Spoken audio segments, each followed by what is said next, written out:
হৰি ৰাম এ মূল মন্ত্ৰ কলিত নাহি তপযজ্ঞ যন্ত্ৰ। এই মহামন্ত্ৰ দয়ালু শংকৰদেৱে বক্তৃতা উপদেশ তৰ্ক যুক্তিৰে ঘোষা গীত ভটিমাৰে ভাওনাৰে খোল মৃদংগেৰে কীৰ্তনৰ ভুৰ তালেৰে গাই সকলো লোকৰ মনমোহা কৰি শুনাই সকলোকে শিকাই দি গৈছে। এনে উদাৰ কৃপালু মহাপুৰুষ ধৰ্ম সাম্প্ৰদায়িক ধৰ্মনে লোকক কৰ্ম কৰি স্বৰ্গসুখ লভিবলৈ দিয়া বেদে নিজে ঈশ্বৰক স্তুতি কৰি কৈছে। এবাৰ শ্ৰীমদ ভাগৱতৰ দশম স্কন্ধৰ বেদস্তুতি পঢ়ি চোৱা। জগত সংহৰি সুতি আছা নাৰায়ণ প্ৰথম নিশ্বাসে বাজ ভৈলা দেৱগণ জগাইল বিষ্ণুক স্তুতি কৰি ভক্তি ভাবে যেন নত ভাতে চক্ৰ বতিক জগাৱে তুমি সি পৰম তত্ত্ব জানি জ্ঞানী গণে চাৰে পাপত যুগুণ শ্ৰৱণ কীৰ্তনে মনুষ্য শৰীৰ পায়া যিটো নৰ গণ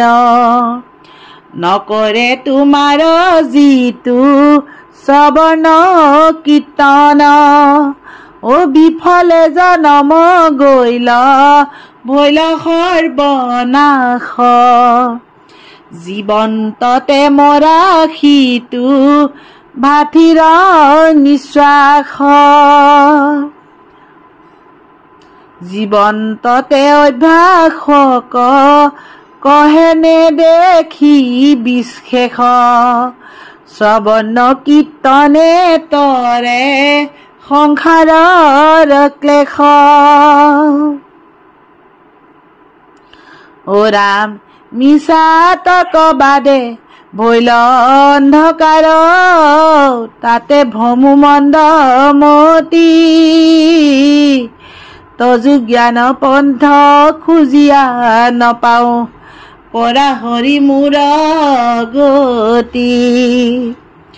যত তপ আছে সমস্তে কৰোক পৰুক পৰ্বতে উঠি সমস্তে তীৰ্থত স্নানিয়া ফুৰুক বেদক পঢ়ুক তুষ্টি যত যজ্ঞ আছে সমস্তে যজুক কৰোক যোগ অভ্যাস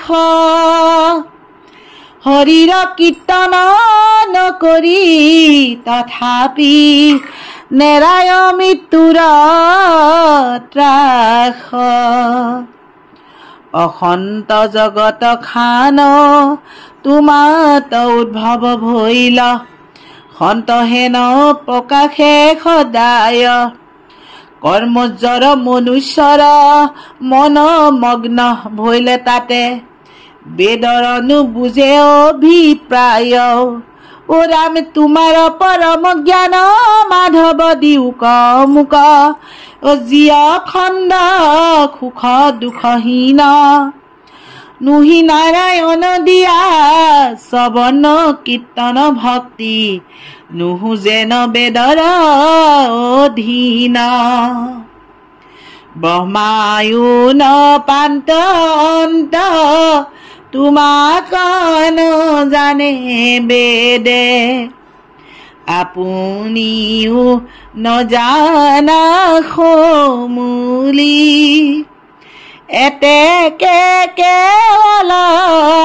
আমি তোমাৰ চৰণে স্বামী ভজিলো জয় জয় বুলি চাৰি বেদ অষ্টাদশ পুৰাণ যতেক শাস্ত্ৰ পৰম বেদান্ত ভাগৱত সনক সনন্দ মুনি যোগ জ্ঞান বিচাৰিয়া